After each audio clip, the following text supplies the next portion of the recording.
Things just got worse and worse and worse as the night went on. Again, valiant effort down the stretch for the Bucs.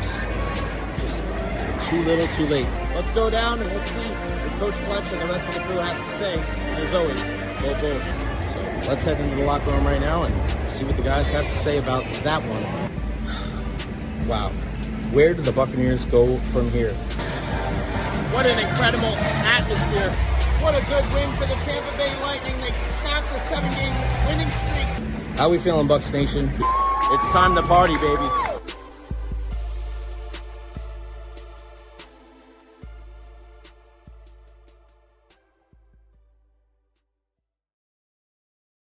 Boy, it has been a while, but we are back. Welcome, everybody, to the Recher podcast. Hope everybody is having a wonderful start to their week.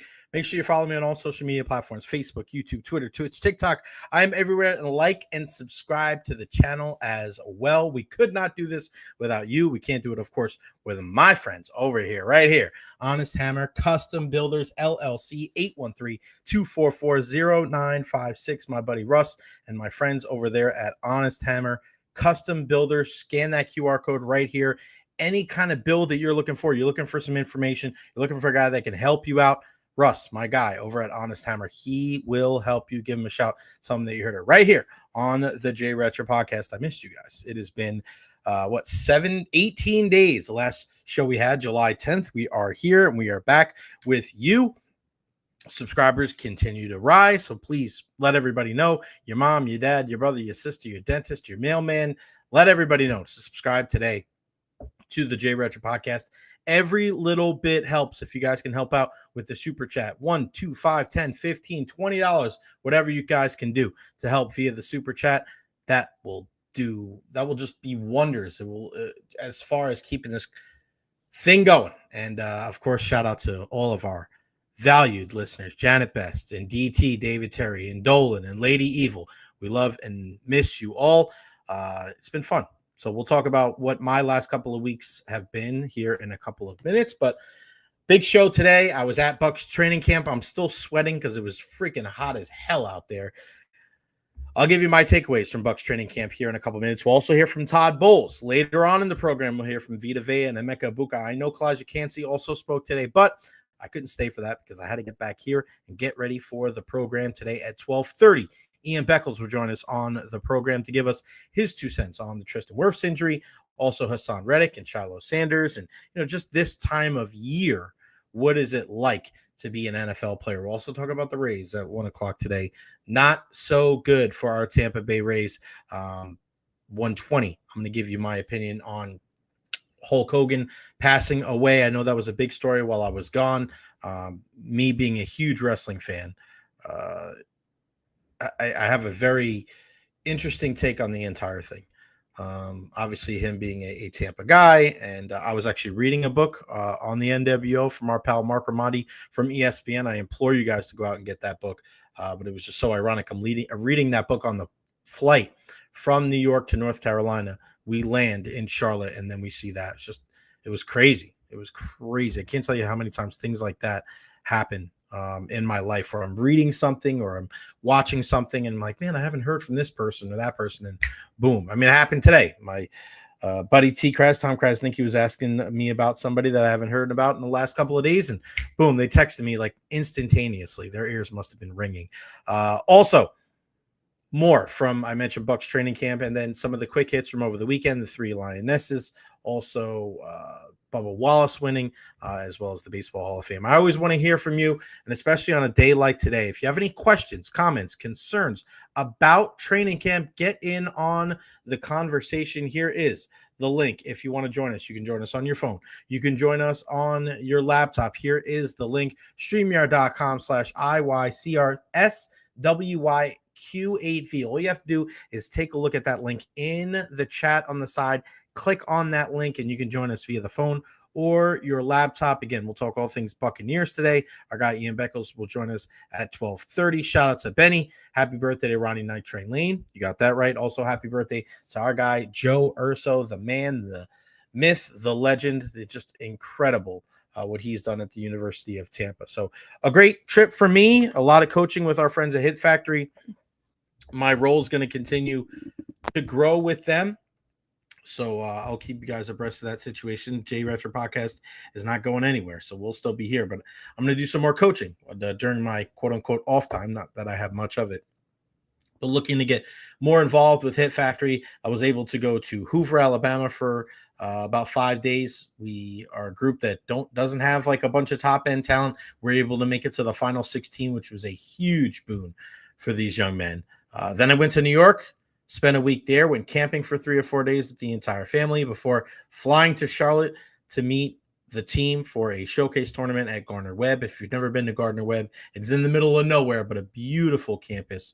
Big thank you to the coaching staff there, and just the ability for some of our guys to meet some of these college coaches and understand what it takes for them to get to the next level. So excited to do that. I'm actually going out of town this weekend again. We got a family reunion up in New York, so I was just there. I'm going right back. But I'm not going to miss any shows. Monday, Tuesday, Wednesday, Thursday, Friday, all from here. I fly out Friday late afternoon. I'll be there Friday, Saturday, Sunday, and then Monday I'll actually be doing the show from New York and then hopping on a plane, and I'll be back on Tuesday. So all shows, all a go right now as we speak. Monica, good friend, Hit Factory, that's so cool. Life coming full circle. You got that right. Benny, why isn't Josh Lowe hitting more? Seems like a guaranteed out at the plate. Come back at 1 o'clock. We're going to discuss that. No doubt about it. All right, training camp today. Listen, you want to see the biggest video? It's so you never know what is going to like catch on social media. I learned this a long time ago. I don't know if I told you guys this story, but I was at Madison Square Garden with Jackie Redmond, and that's when I met Henrik Lundqvist. And I was there with the NHL Network people, just hanging out before the playoff game between the Lightning and the Rangers. And they hired an intern from Florida State, and she was like 19 years old. And I'm like, she was just they didn't hire her. They brought her on as an intern. And I'm like, why are they listening to this girl? She's 18, 19. These are professionals. And they're like, she knows what's going to happen. This young lady named Mia. And I say, well, give me some stuff that is going to help in social media over the next couple of years. And she goes, 1, stop taking videos like this. Take them like this. Because with Reels and with TikToks, like vertically is going to be the way to go. And that's when everybody started doing this. Right? She was right. Dead on. Second thing was, when you put your effort into something, you're not going to like put a ton of effort into posting something that's going to get a lot of clicks. If you put a lot of effort into it, you're not going to get as many as you think. But something you just post for the sake of posting, that is going to get a ton of engagement. And that's exactly what we're seeing today. Just a normal video that already, after posting at 8:51 today, has 15,000 views and over 200 likes. And here is what it is. And I'm going to share my screen with you. There it is. It is, I don't like how it just doesn't pop up. There we go. This is a video of Desmond Watson. So you look at the big guy, over 400 pounds, former Florida Gator.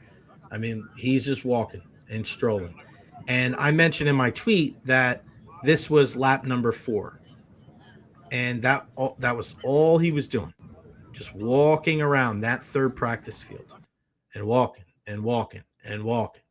And I also put later on that I think he walked at least 7 or 8, if not 10 laps around that third field. Guys, it was hot. It was hot as hell at practice today.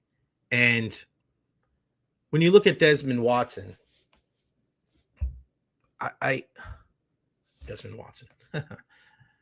I think that this kid is in a stage in his life where the effort that he puts in these next couple of days could change not just his career, but his life. 449 pounds. He's on the NFI list due to his weight, and they're trying to help this kid get better. And this is, I think, in professional sports, there's teams out there that do certain things that really have nothing to do with football. The effort that they are putting into Desmond, as much as they would love for him to be a good football player, like this is going to help his life more than anything else. And the fact that the Buccaneers routinely see things like this and they see ways that they can help people, I just think when good things happen to the Buccaneers, it's not by accident. Dez is a big dude, and people were getting on it, and obviously there's a lot of crap on social media, but especially like, whoa, wow, how embarrassing, or wow, we're applauding him for just doing, just walking. Yeah, because he's 449 fucking pounds, and the dude needs to lose weight. Forget about being a productive football player so that he can live. His heart is not going to be able to handle him being that big, living in the state of Florida. It's just not going to happen. He has to take these extreme measures. And if the extreme measures start with him just walking barefoot around a freaking football field, it is a start. Good for him. Good for the Buccaneers. I hope he stays with it. Too many times we bitch and moan and we get on people's case. We're like, what are you doing? Are you not doing enough? Are you not doing anything? So many people that all they do is bitch and moan and complain. They don't do anything about their current situation. This kid's actually doing something about it. And the Buccaneers are trying to help him. So I encourage everybody out there on social media, support Desmond Watson, the human being, over the football player. Who cares about football? Let's help this kid out.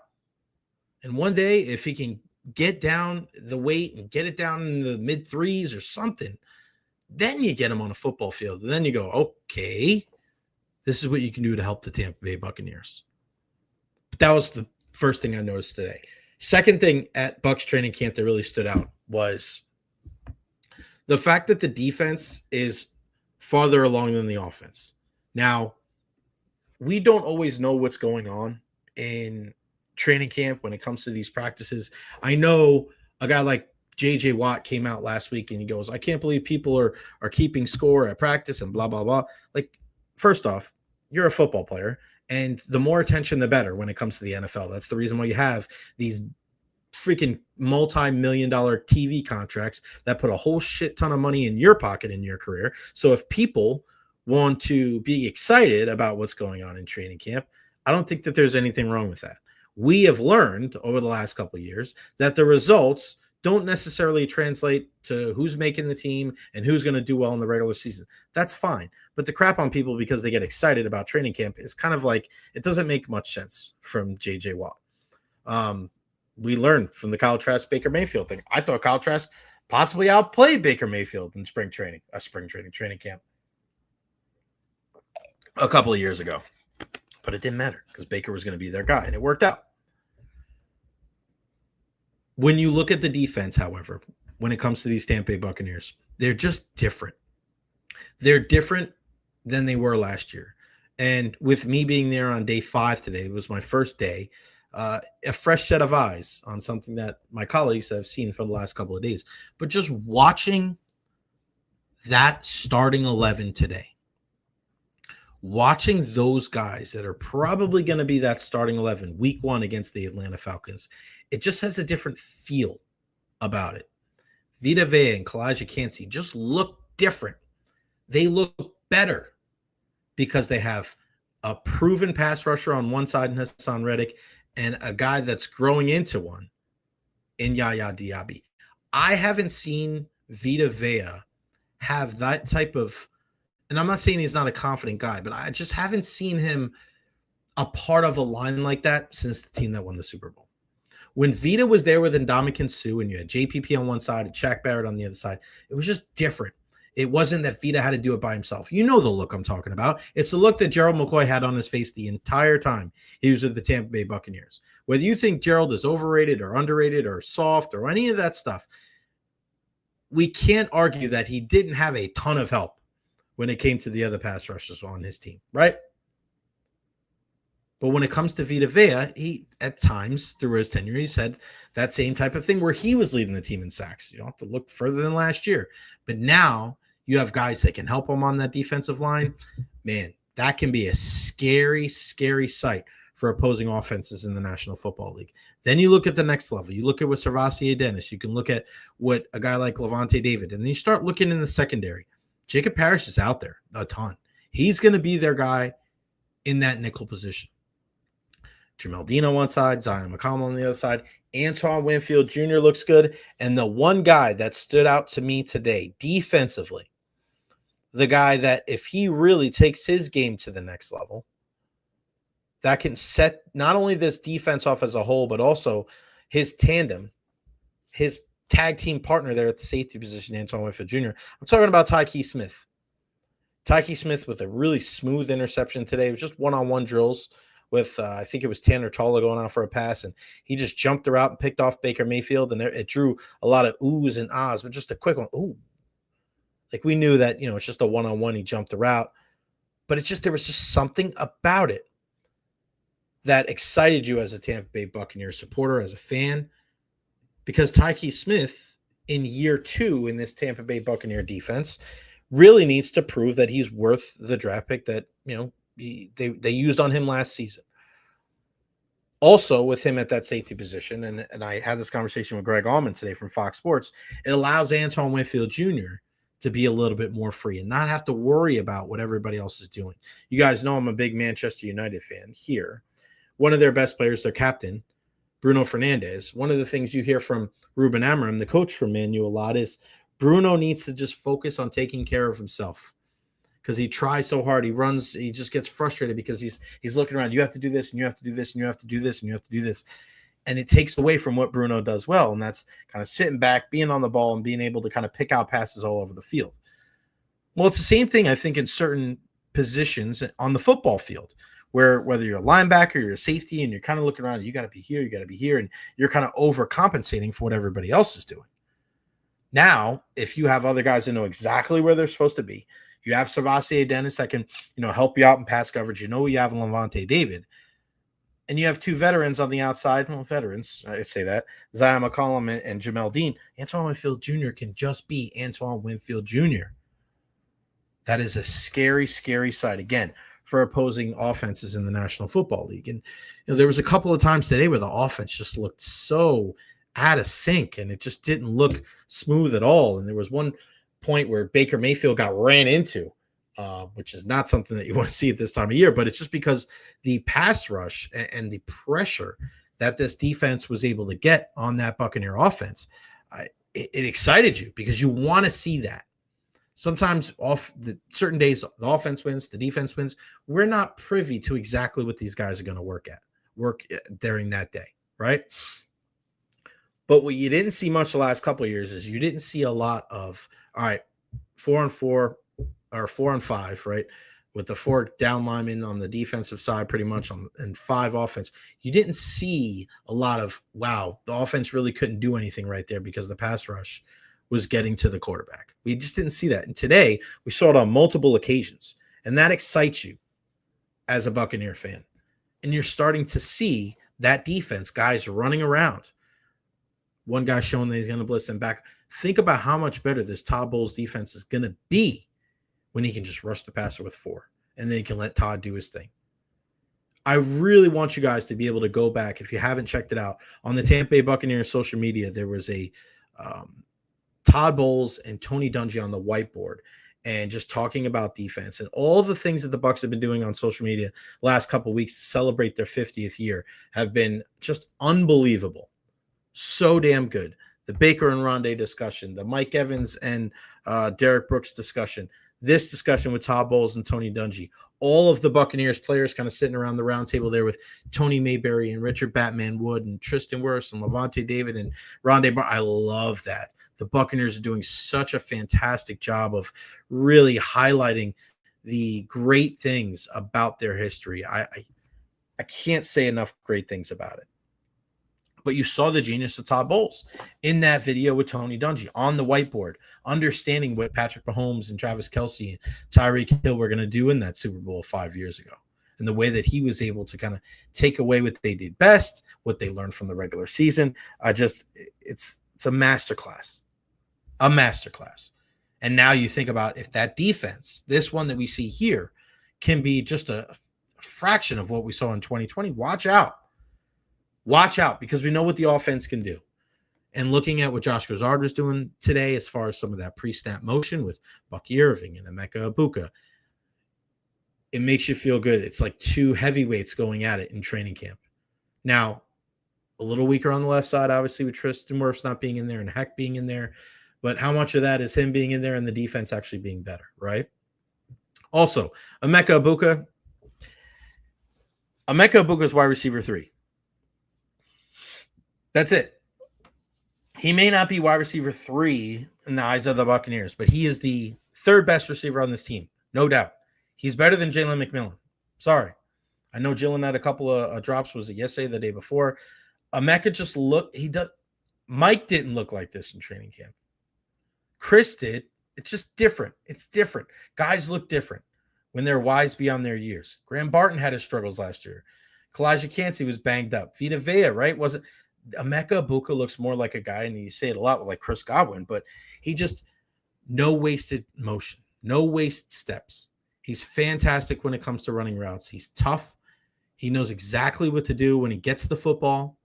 He's got sure hands. I can't say enough nice things about this kid. He sits down today for his press conference, and we'll hear from him at 1:30 today.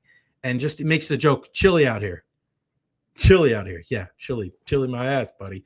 But they're just the way he answers questions, the way he goes out there and goes about his business. Like, this is a Chris Godwin clone.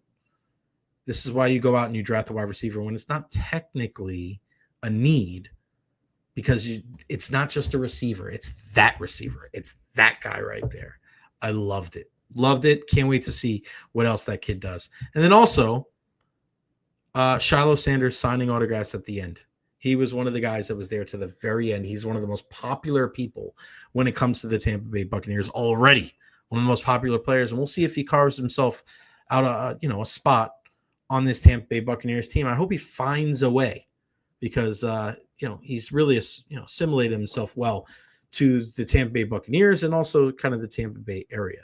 All right, I want to show you guys the video today. This is Todd Bowles. Him speaking, he discusses the impact of a guy like Hassan Reddick and also the injury to David Walker. That sucked so bad to get that news today.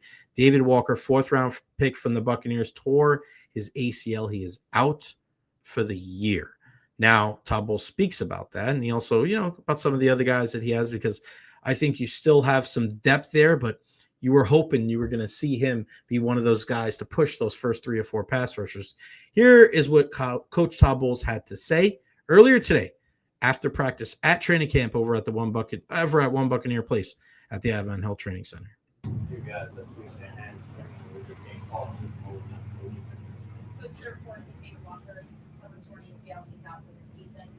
Just your thoughts on facing him? Oh, that's correct. He was making a big impact early. Obviously, we count on him to do a lot of things, but we got other guys that have to step up, and so we have to look at this as a redshirt year. It's unfortunate. It didn't look like it was too much on film, but it ended up being there. Coach, how do you think the team handled his first day out there in pads? Well, mentally they were fine. They came to practice. I thought they finished great. We got to execute better. Mentally they handled it fine. The competition was great. We just got to execute better things. Obviously, it's hot here in July. When you see record temperatures here in Tampa, it seems like the guys have handled it well. Is there anything you've done to tweak the schedule or lessen the impact of that? I think they had a good offseason. A lot of those guys came in and worked out in the heat, and they were really prepared for what's coming this summer, and they understand that they expected and they came ready for it. Coach, how much is Beckles off today? Was that just hard for the ball? It's a little bit of both between the route combinations and being on the same page, and a little bit up front with the offensive line getting on the same page and just continue to build chemistry. Coach, you mentioned yesterday you were impressed with Kendall Billboard, his skill set. Talk a little bit more about what he brings to the secondary. He takes very little reps. He takes great notes. He understands that one time when you tell him he can play either side, he can play nickel. The values on the team, hopefully, and to have the guy that's jack of all trades to do that, it's important for him trying to make the team, and he does a lot of those things. He does everything right. You don't ever notice him making a big splash, but when you look up, he's always in the right place, and that's important. Coach, another guy with that versatility is Christian as he had made a couple plays out here today. Just how valuable is he to your defense? He's valuable. He's going to be here. I can say he made the team. I can tell you he made the team. He does so many things well for us, and he's a football player. He comes to practice, he comes to play. You see the same guy every day, and he just loves to play, and the guys love him, so he's been great for the defense. blow your mind that, like, literally in the middle of a game last year, he was going up an outside corner, something he hadn't done since probably high school. Actually, that's what he said, yeah, high school. Just for a guy to step in really adverse moments and make so many contributions. It was impressive that he didn't flinch when he did it. You know, I'm sure there was some technique things he can work on, but he didn't flinch when he did it. It's like wherever you need goes, and he went in and he made some plays. Coach, how anxious are you to see Elijah have a full season and start watching the ball? And what would that do for him? How disruptive was that last year? It'd be great for him to start the season and not miss any time. The past 2 years, I think he missed 5 games apiece and still came back and played. We're monitoring that every day. Obviously, can't put a handle on it. He's feeling great right now. So as time goes forward, we just got to make sure we continue to monitor the things he does, and how he gets warmed up, and everything else, and that it doesn't boil over into that. So that'll be very important for us. Todd, Sulu is coming back from a major surgery, but to see him extreme close still, do you know how far away he is from being able to start practicing? He's had some setbacks, so it's kind of set him back some. So I don't know how far away he is from practicing. You know, he had some setbacks along the way. Coach, first impression, day one, Charlie had how he handled He was competitive. No, he's competitive. He has very good feet. Technique's going to take some time to get down to the pads. He has some good one-on-one reps. I'll be interested to go back and see the tape and see how he played with the team. So there you go. Head Coach Todd Bowles today over at the Advent Hill Training Center at One Buccaneer Place after training camp. And they're probably going to bring in another arm, they said, because Pratt not being there. So don't be surprised if you see another kind of lower level, smaller name quarterback come in and just kind of take some of the onus, take some of the reps from Baker and Trask. You want to be able to keep those guys as healthy as humanly possible. I thought, obviously it sucks that David Walker's going out. You want to see what he was going to be able to do as far as pushing those guys ahead of him, because you have Hassan Reddick that's coming in. He's going to be one guy. Yaya Diaby, you have Chris Braswell in year 2. And then Anthony Nelson. Like, Anthony Nelson is the prototypical 4th or 5th path, easy for me to say. 4th or 5th pass rusher. Nelly's solid as a rock, right? Perfect depth guy, great teammate. Where was a guy like David Walker going to fit in, right? I'm not going to worry about that right now because he tore his ACL, so he's out for the year. So our best wishes go to him, and hopefully, it happened early enough, so he'll be ready to go come training camp in 2026. But I thought it was very interesting to hear what Todd Bowles had to say about a guy like Christian Izien and his versatility and how he's already made the team. And you can tell that there's a special place in Todd Bowles' heart for Christian Izien.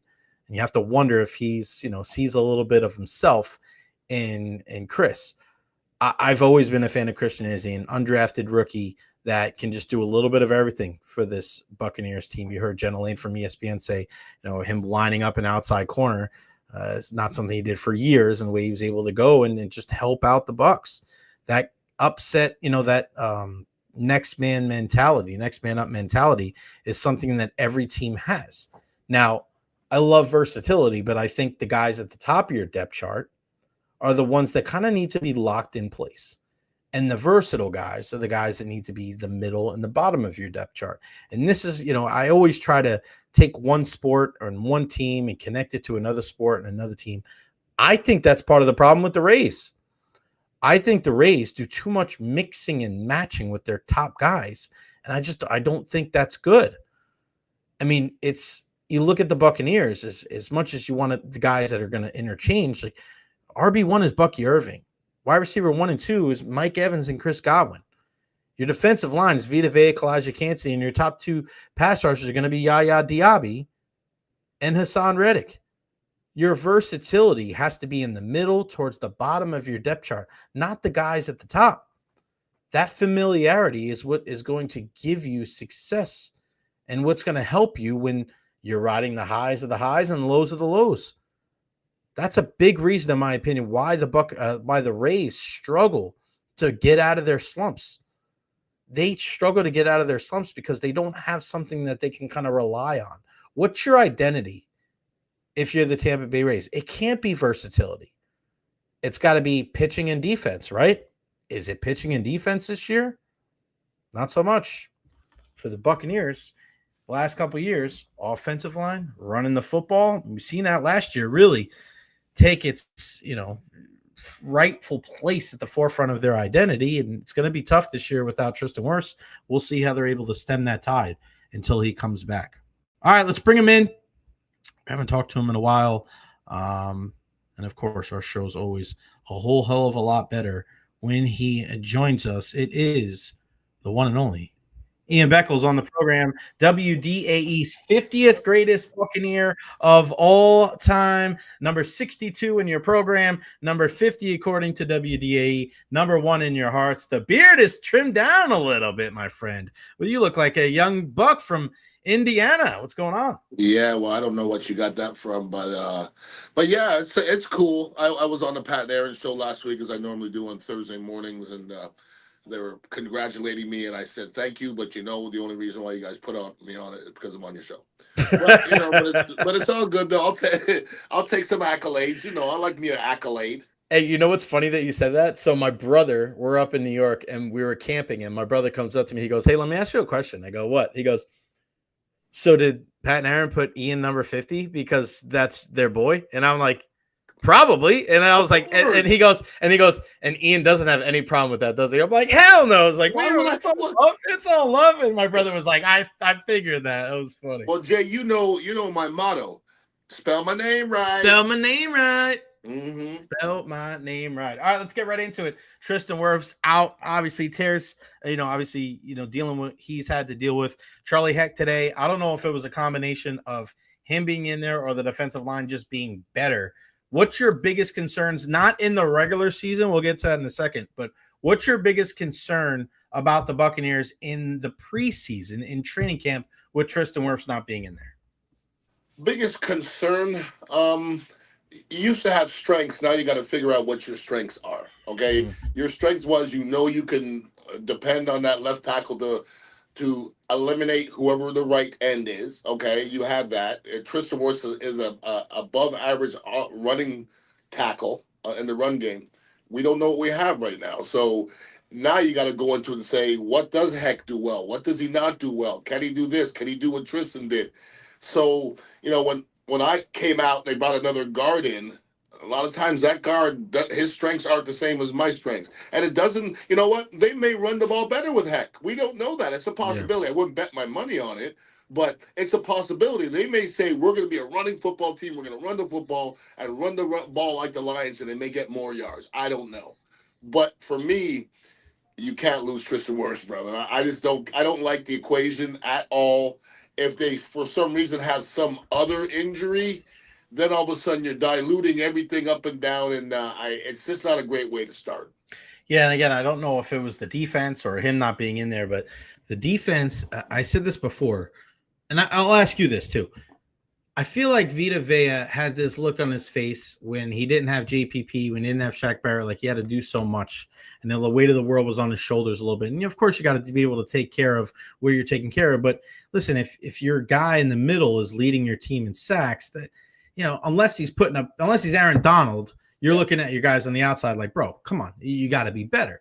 And then I look at Antoine Winfield Jr. today. He's kind of like he's freelancing a little bit because Tyke Smith with another pickup Baker today, and that position is locked in. What do you say about guys that are leaders on the team that now when they have a little bit help, they don't have to worry about what everybody else is doing? Have you ever experienced anything like that, maybe on the offensive line where, there was a hole or there was one guy that was maybe took away a little bit of his play because he had to really worry about what everybody else was doing. And then when he got some more help there, you can kind of just do his thing. Well, for the most part, great players in most situations don't need other players. Okay, like Junior Seau or Luke Kuechly, they don't need anybody. They're going to get 200 tackles. That's the way it is. There's certain positions that need other players. Offensive line may be the number one position. I played next to Rob Taylor, who was later in his career, who knew more football than me, so he was bringing me through it. I played with Tony Mayberry for 7 years. At the beginning, I was holding Tony's hand because I got in there before him. Then Tony knew the offense at the back of his hand. So it matters who the right tackle is. There's times where my right tackle didn't know what he was doing. I got to babysit him. So offensive line especially is a unit. And when you're blocking together and there's deuce blocks and there's A blocks and B blocks and C blocks, there's so many different combinations that if you're playing beside one guy one week and another guy another week, everybody steps differently. So the result is different. But you're talking about a defensive back. I mean, in training camp especially, there's very few positions without pads you can really say who's really balling. You really can't, okay? Right. Other than maybe the wide receivers and the defensive backs. And don't worry about the offense not looking good early in camp. 80% of the NFL does that. Because I've told you this before, Jay. It's hard to play offense. They got a lot of dummies on the defense. They just say, put your hand in the ground and just go. They have nothing to think about. In practice, like you have one-on-one pass rush. Oh, my God, he beat his ass. Yeah, there's no other factors.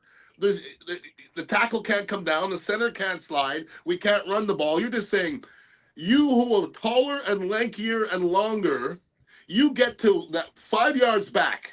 I mean, that's just not a really realistic situation. Right. So camp is hard to evaluate. And here's the thing. Sometimes when you say our defense looks great, it could be because your offense is bad. Yeah. So it's really hard to weigh it in training camp. What do you want to see from Graham Barton in year 2? I have not been upset with any of his progression to this point. I can say the same thing with Cody Mauch, okay? Cody Mauch's name is brought up a lot. That's because he's young. Graham Barton is, like, for the most part, you didn't hear his name a lot. Centers are not really in that situation, okay? You don't see centers on one-on-one blocks a lot. Guards get a lot. Tackles get it a lot. But Barton, his issue sometimes is being out of position, and a lot of times I didn't see it, but I'm right next to Tony Mayberry, and Tony Mayberry goes, oh, did you see that? I go, what? He didn't take this step, and I'm like, well, listen, I'm coaching Chamberlain. We started this morning, and I already asked Tony Mayberry to come and help me with my line because I don't know jack shit about center. I really don't. I tried it one time. I can't do it. Nothing about it was natural to me. So every position is different, but that center position, I like his progression to this point. I like his attitude. I've heard him speak. I like everything about the kid. Getting a little nastier. Yeah. I would ask that from our whole offensive line. Now it's time to get a little. Now you guys have established yourself as being good. Now establish yourself as being a little bit nasty and put yourself on the next level. You think we'd ever get Tony on the podcast? You think he would do that? I know he hates public speaking. Listen, let me tell you something about Tony, okay? I'll make Tony do some stuff. I was just telling somebody the other day when we were at the cafe a couple weeks ago, and I was watching my traditional 4 different games in 4 different continents. Right? And Tony was like, yeah, you got money on this. And I'm like, no. He's like, you got to have money on this. No. And I'm like, nah, that's not me. He's like, man, you're lying. And then you walked right over and you're like, yeah, no, he's not lying, bro. He's just watching that shit. And at first I was telling him, he was dying laughing. He's like, Ian must have had the perfect comedic timing. I was like, he always does. He always does. How is it? I mean, have you seen the video with Tony and Recher Batman Wood and that stuff? I have not, actually. Beck, you gotta watch it. It's amazing. It's Tristan, Levante, Rondé, Recher Batman Wood, and Tony, which is great, man. I'm so happy for him getting to know him over the years because his credentials are there, man. He's one of the best offensive linemen in Tampa Bay Buccaneers history, and he doesn't get mentioned enough. Like we've seen guys do less for a lot of other teams around the country, right? Where it's like, hey, they were a good soldier, they did this. Like Tony made a couple Pro Bowls, man. Yeah. Like I told it, he goes, I don't understand the picture that he has in Hawaii with all the Hall of Famers around him. I'm like, Tony, that's one of the most iconic pictures in Tampa Bay Buccaneer history.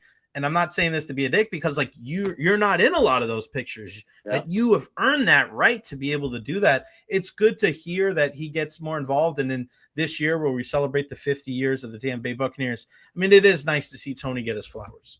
Well, I've tried to give him his flowers for a while. And listen, that's my boy. But I don't gas up cats. You know, that's not my thing. It's just real. I mean, and here's the problem with offensive linemen. I'm an offensive lineman. I pay attention. And sometimes I remember everybody I played against, but sometimes I'll say, who is the right guard for so I'll forget. You know what I mean? So we're easy to forget. We just are. Like on that top 50, my brother, Sean King's my brother. He doesn't deserve to be on the list. He's just a quarterback. Mm-hmm. He was a quarterback on a very talented team. And listen, if Sean was here, I would say the same thing. That's Right. my brother. I love him to death, but you played 1 year. You had 1 year, and he didn't even play the whole year. Mhm. So, I mean, so what is the criteria of being in the top 50? There's a lot of people left off of that list. And I could probably say, what about this person? What about this person? And a lot of it is just kind of like the Pro Bowl, where it's a popularity contest, and I'm okay with that. It's all good. Another topic of conversation today was, and I put this video out on Twitter, and it's going wild right now. It's got 24,000 views already, 300 likes, and that's Big Desmond Watson. Yeah. Third practice field today, took lap 4. He must have taken 10 laps today around that third practice field, and it was hotter than hell out there, Beck. And he's out there early, didn't stop. He's out there barefoot, and he's just walking and walking and walking and walking. And now, you get people on there, oh, is that all that he's doing? I can't believe he's just walking. Bro, it is hot. He's over 435 pounds, over 440 pounds, and he's doing something. He's doing something. I think this is a great thing for the Buccaneers to care about this kid's well-being, because he has to be a more fit human being for his life rather than anything that has to do with football.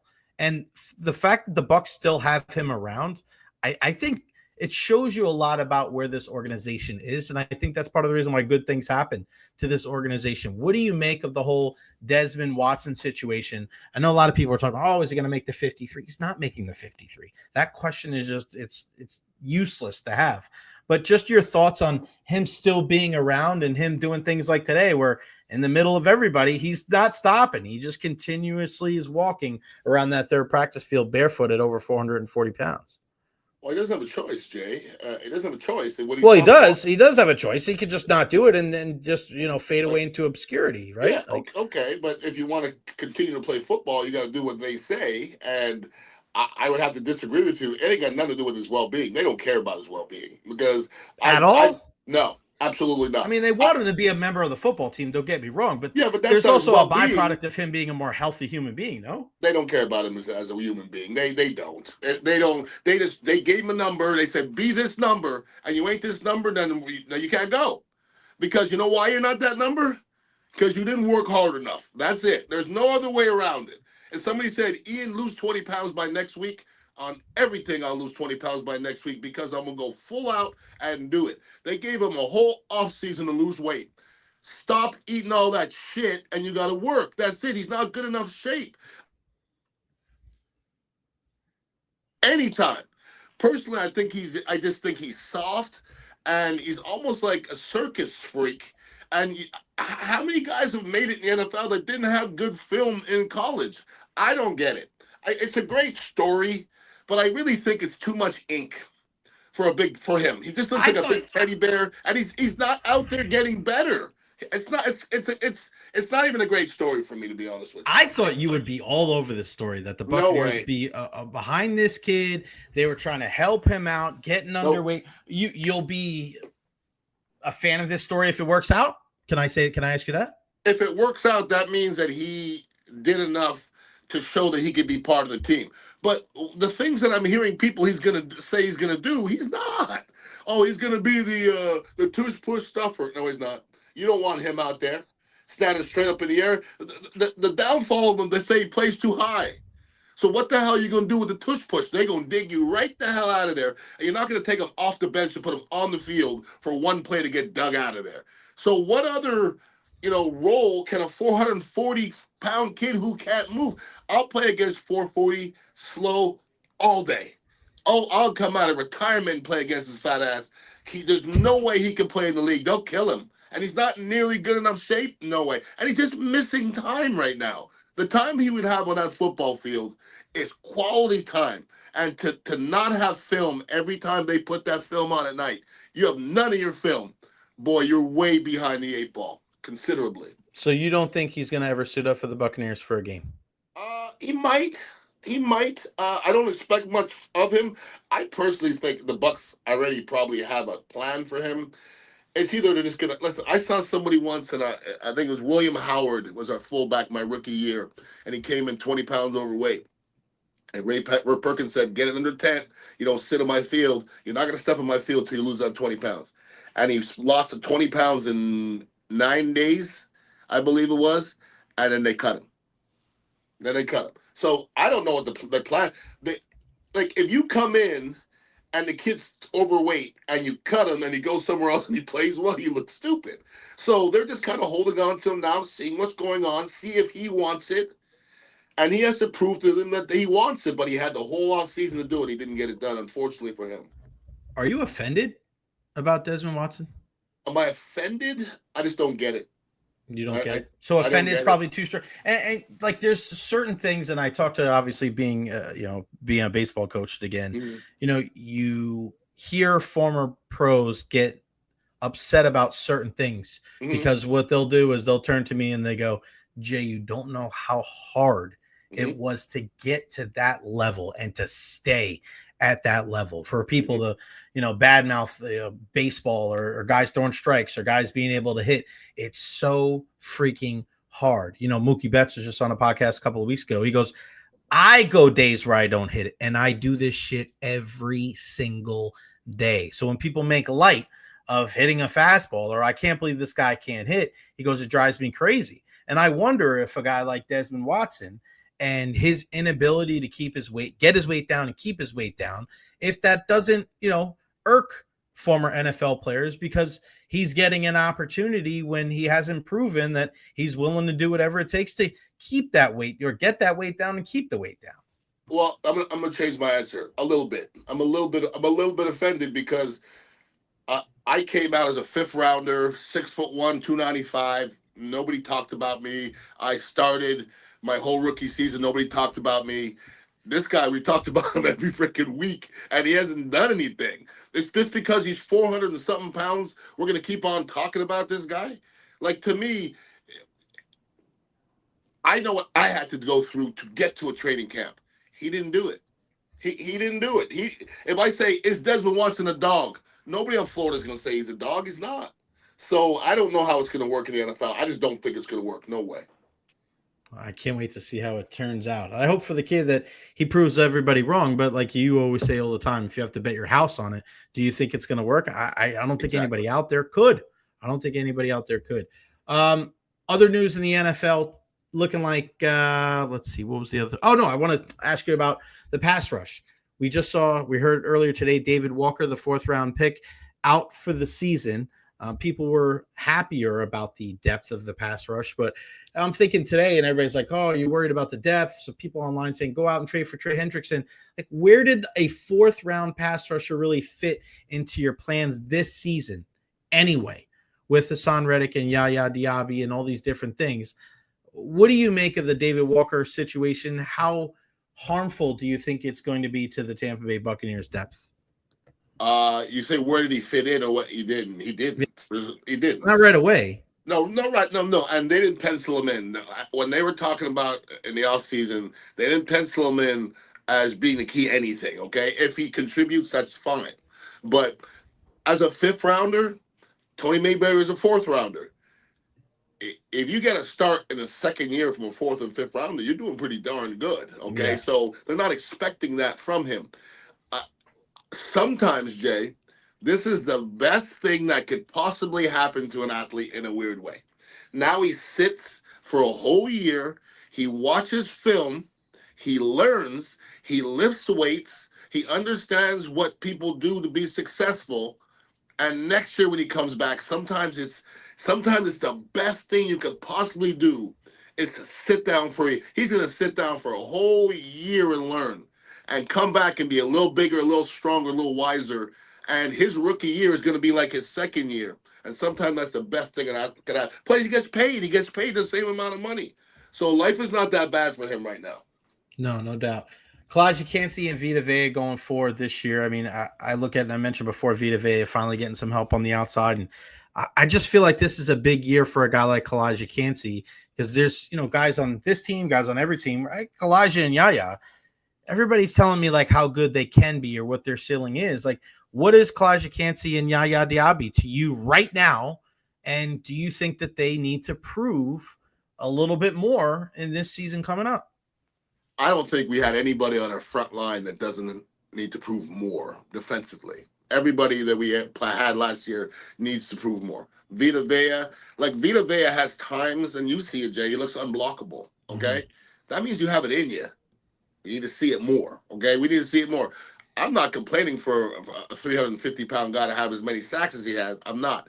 But I don't see Vita Vea taking over games like Warren Sapp did or Aaron Donald did. You play in the same position.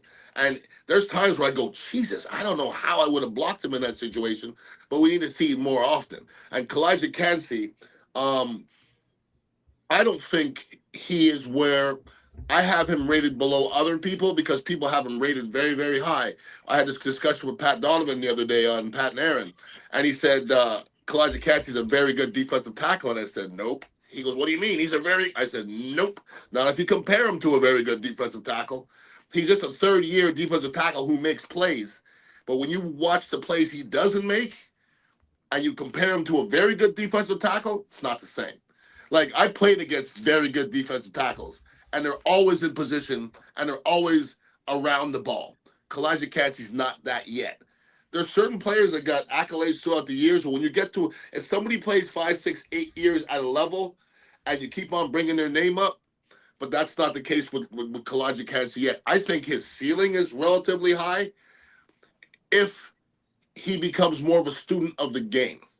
Because there's times where his instinctively, he seems off to me. I thought Gerald McCoy was off completely instinctually. And there's some other players that are so much less athletes and instinctually they play well. JTS had no instincts. I think Yaya Diaby is an instinctive football player. I have nothing to complain about Yaya Diaby because every time I see him rush and don't get to the quarterback, he's close and he's rushing hard.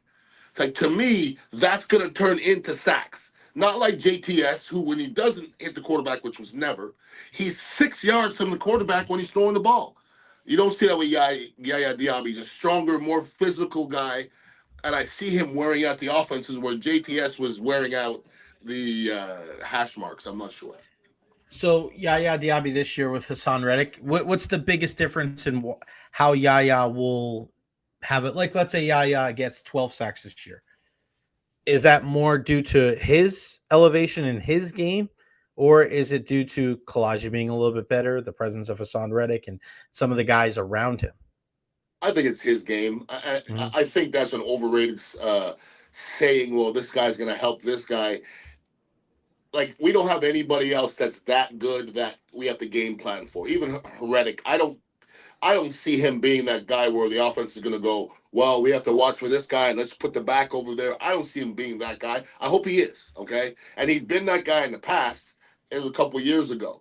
But if Yaya Diaby gets double-digit sacks or Reddick gets 15 sacks, whatever, it's them. It's them. And like, Vita Vea can only do so much. But at the grand scheme of things, everybody has a one-on-one block pretty much. There's 5 offensive linemen and there's 4 defensive linemen. And sometimes they rush 5. Everybody's got to beat a man. And the guy that gets to the quarterback first is going to want to get the most sacks. And the guy that's consistently going to the quarterback consistently gets the most sacks. The best rushers are always heading to the quarterback. Remember I said that. Top 5 pass rushers in Bucs history. Oh, boy. Top 5 pass rushers in Buck history. Warren Sapp, Leroy Selman, Simeon Rice, Chidi Hanatu. God, the next one. Shaq? Okay. Shaq in there? Shaq, absolutely. Absolutely, Shaq Barrett. Absolutely. Yeah, you won't put JPP in there because he wasn't there long enough, right? Exactly. Okay. Exactly. And JPP wasn't at his peak at that point, but he was what we needed in that locker room, though. No doubt about that. And the Bucs haven't had a lot of dogs. That was going to be my question. Like, they just haven't had a ton of them, right? Like, they haven't had. It's not like the Giants in the mid 2000s had probably 4 or 5 of their top 20, right? You had Tuck and Umanura and Strahan. Then they had JPP, but then you go back and you think about all the guys that they had in the 80s. But you're right. Like, I think over the years, that's probably it, right? The top 5: Selman, Sapp, who else? Simeon Rice. Yep. Who was the other guy? Cheaty. Cheaty, Yeah. Cheaty, and Shaq Barrett. And Shaq Barrett. But let me say this about the different eras. People talk about, we'll bring up Jerry McCoy. Like, Brad Culpepper had 9 sacks, okay? And like Gerald McCoy would be leading the team with sacks with 8, okay? Vita Vea led the team with sacks with, 9 last year? Something like that. But the team still had a lot of sacks, okay? Back in the day, guys like Steve White and Chidi Hanatu and Marcus Jones, they all had 9 or 10 sacks. So I don't know how many sacks the Bucks had back in the day, but Warren going to have 15, and Simeon's going to have 12, and Culpepper's going to have 8, and so they must have had 70 damn sacks because there was a lot of sacks going on out there. And sometimes these teams, like last year, we didn't have a guy, but we still got a lot of sacks. So that was a lot of it was a system thing as well. At Ian_Beckles on Instagram. Make sure you go check out the Dignitary Cafe, 4817 Southwest Shore. No. Oh, yeah. Absolutely. Oh, yeah. 4817 Southwest Shore Boulevard. Go check out the Dignitary Cafe. What else is going on with you, man, in the cafe? Nothing crazy here. Just trying to stay sane. And Chamberlain football started this morning, so nice. I'm going to be a little bit more tired than normally am. I'm out there doing drills at 6:30 in the morning. My body hurts, dog. I'm not even gonna play with still hot out there at that time, ain't it? No, it's not that bad, but the 6 linemen I had today they're not ready for prime time, we'll say. No, not the only 6. No. 6 linemen. What do you work on with kids like that? Right now I'm working on dropping their nuts. Dropping their nuts. Yeah, they ain't ready for technique yet. They're just soft as tissue paper. What is dropping their nuts? Make them a little bit more manly. Really? Oh, today I let them figure out that they're not manly. Did they think they were manly? We ran the sled a couple times, and people were puking and stopping and crying. Oh, there was puke already in day 1. Oh, yeah. Asthma attacks. And this is 6 players now. What was the end of practice like? I left because I did the Calta show, but when I left, they were doing like crab walks, and they were just miserable because they already been through hell with me. And listen, I always talk to my kids before practice and give them a little lesson. And then the first day I always say this: football's not fun. This is not baseball. Baseball's fun. Football's not fun. It is a bitch. And they figure out about 20 minutes later, they're like, this is not what I signed up for. When do I get to dance and spike the football? Nah, only a few guys get that. How was Mike's the thing with the what was the beach bash or? Yeah, the beach bash was good. It was a jock sniffing fest, but I had a good time. There was a lot of rabid fans out there, and I was out there. You went out twice? Did you go out there twice? I stayed out there Friday to Sunday. Wow. Yeah. Unbelievable. Out in the heat, brother. I saw you with the jerseys, the cutoff, laughing. Yeah, man. It was a good time. It was good people. Yeah, you got that right, buddy. All right, again, Ian_Beckles on Instagram. Go check out the Dignitary Cafe, 4817 Southwest Shore Boulevard. Beckles and Recher podcast will be back again on Wednesday live from the cafe. Beck, always appreciate you, my brother. WDAE's 50th greatest Buccaneer of all time, Ian H. Beckles. Talk to you next week. Thanks, buddy. 5-0. Yep. 5-0, not 50 Cent. The one and only Ian Beckles. Good stuff there as always. Make sure you go check out my friends over at Honest Hammer Custom Builders LLC, 813-244-0956. Like this, I'm just, when you want to go and use a company here locally, you want to use a company that is a guy that is a Tampa Bay sports fan.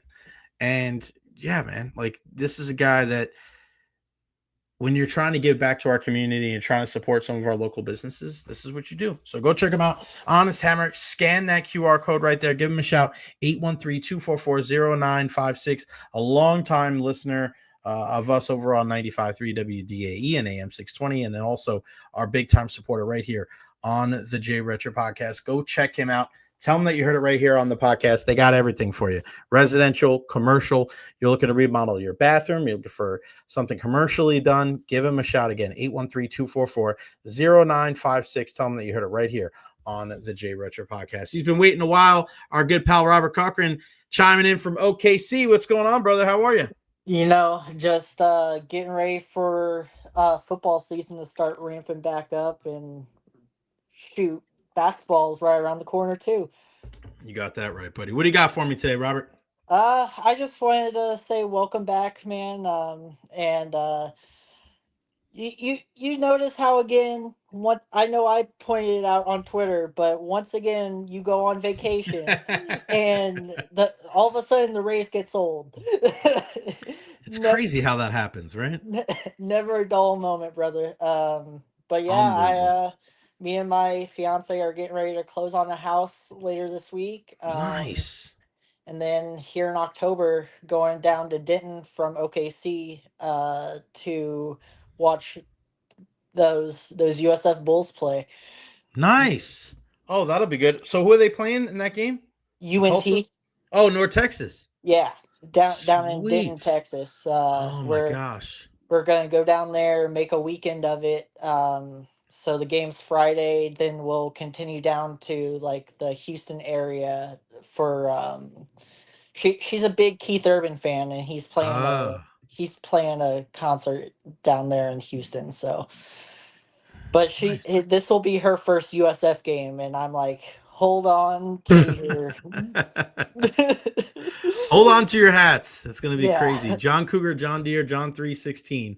That should be a very fun time for you. Well, I appreciate the welcome wishes. You're right, man. I'm gonna get into my race stuff here. But yeah, it's never a dull moment when I go on vacation. That is right. I'm surprised it wasn't something bigger, right? There wasn't 3 or 5 other things that happened, but I'll be up there this weekend, so don't be surprised if something big actually breaks here in the Tampa area. Robert, appreciate you, brother. Have a great time. We'll talk soon. I can't really hear you, brother. I said I appreciate you for calling in, buddy. I'll talk to you soon. You know, just getting by, brother. I still can't hear you, man. I'm gonna hop off. You're good. You're good, buddy. All right, good stuff from our guy Robert Cochran. Our guy, we lost him there, but yeah, thank you so much for always supporting the program. All right, let's talk a little Rays baseball here. Okay, talked a lot about the Buccaneers, and deservedly so. When you look at what's going on with the Buccaneers, right? Like the Buccaneers with the Rays, I'm watching some of this game yesterday, and I was having this conversation with Tom Krasnicki over there at One Buccaneer Place. I don't understand what I'm watching right now when it comes to the Rays. When you're playing at this time of year, when you're playing at the end of July, after the All-Star break, and you're on the road, you have to dig deep. You have to find motivation. You have to realize what is in front of you. And for this Tampa Bay Rays team, you go and in a series where you need to win this series, you need to win a freaking game. You can't even do that. You cannot even win a game in Cincinnati against the Reds. You lose 7-2, 6-2, and 2-1. After, losing a series at home to the lowly Chicago White Sox. You are staring at the fate of your season. You're staring at that sumbitch right in its face. Because as we speak, you are in trouble. You do not look like you're going to win the division. You do not look like you have much of a chance to win a wild card. And you cannot be mad at everybody else for feeling this way. Sorry. This is not being a hater when it comes to the Tampa Bay Rays. A couple of weeks ago, when I left, everybody was telling me, oh, the Rays, they're in there with the Blue Jays and the Yankees. They're going to be vying for, first place. Look at their run differential, guys. Look at their run differential. Right now, it's plus 54. The Blue Jays are plus 42, and they're 10 games ahead of the Rays. So anybody out there that tries to use run differential or goal differential, it doesn't mean jack shit. It doesn't.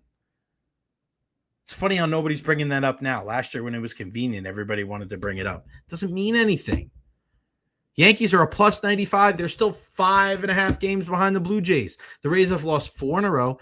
3 of 7. What are they? 7 and 18 in the last 25 games. And Benny asked before about Josh Lowe. Josh Lowe has been terrible, and I knew this was coming.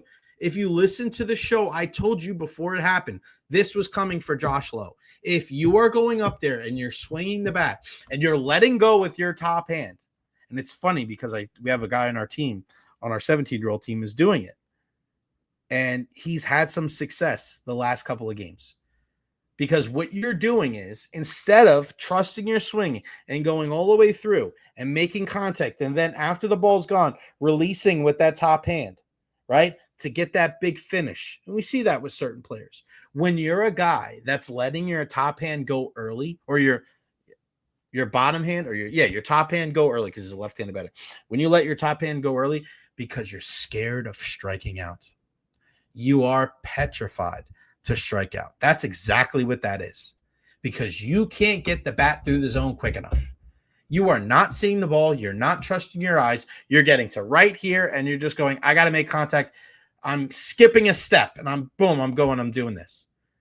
That is not what a good hitter does.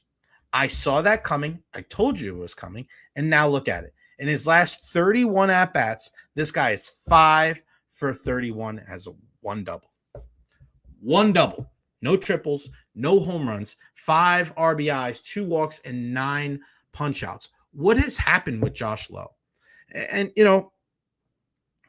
it's just weird that I don't know what it is with the Rays. I don't know what it is locally where we just can't talk about it. If you talk shit about the Rays, you're hating on them. I don't think that's true. I don't think people ask enough of the tough questions. I don't think people talk about the Rays in the way that they should. Watch the games. Call out what needs to be called out. We do this easily with the Buccaneers. We do it probably easily with the Lightning, but for some reason with the Rays we don't. And is that because WDAE is the flagship and they're the most voices that we have? It could be. Could be. I'll tell you one thing. When I was there, I didn't give a shit. That ruffled some feathers. It definitely did. Nobody called my bosses and told me not to say anything, but I know it didn't go over too well with certain people. I don't care. I'm honest to a fault. When it comes to Stu, when it comes to the payroll, when it comes to the team, like, you can't honestly tell me that you're looking at this team this year and we're not holding the pitching coach accountable. We're not holding the manager accountable. We're not holding the general manager accountable. Like, I'm sorry. Like, I know Eric Neander's a great guy. I love the guy, but he's made mistakes these last couple of years. The Rays are headed for another postseason, playoffs, less postseason. We're headed down that road again. They are not good enough. They're up and they're down and they're up and they're down, and there's no consistency with this team whatsoever. And we always are told to just wait. Just you wait, Mr. Little Rays fan. Just wait. Good things are in the future.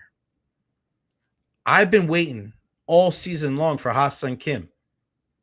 I'm still waiting, and I'm still waiting, and I'm still waiting, and I'm still waiting. And oh yeah, he's hurt again. Now Brandon Lau was hurt. And now we're talking about trading Yandy Diaz to what, the Red Sox?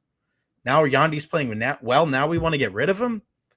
And all right, we'll get some prospects, and then, it's wait, and then just wait. Like, people don't want to wait. We're in a world right now where everybody wants things like this. We live where everybody wants things in a microwave. They want it yesterday. And all we have to do with the Rays is wait and wait. We got to wait for Stu to sell the team. We got to wait to get a new stadium. We got to wait for these prospects that they got in the trade for household names. We got to wait for those guys and wait and wait and wait and wait. And now you wonder why people don't show up to these games. Yeah, I know the attendance is different this year. It's hot as hell. I just talked to a security guard today. He's like, it is hot as hell. I don't even want to work during some of those games. We still don't have a lockdown catcher. Thank you, Benny. Why, when it comes to Josh's ABs, how come the major league coaches aren't? I don't know.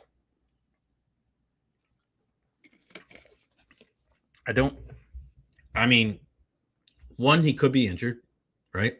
Two, what looks like, see, when you do things like that, those are things that are done in the game and you don't do it in practice because you're not worried about it. You're not worried about it in practice because you're hitting off a machine or you're hitting off a BP guy, and you're just worried about your mechanics there. When the lights are the brightest and you're actually in the box, there's nothing like it. There's nothing like it at any level. I've played every sport under the sun. When you're up there at the plate, there's nothing like it. There's nothing that I can say, oh, this is like this. Nothing. It's 1-on-1. And that guy knows where he's going with the ball, and you have no idea. You're focused on pitch recognition and timing. And if you get to a point where you're just like, I have to put the ball in play, I have to put the ball in play, you'll do whatever it takes. You'll take a half swing, or you'll swing with one hand. That's what we're getting. That's what we're getting for Josh Lowe.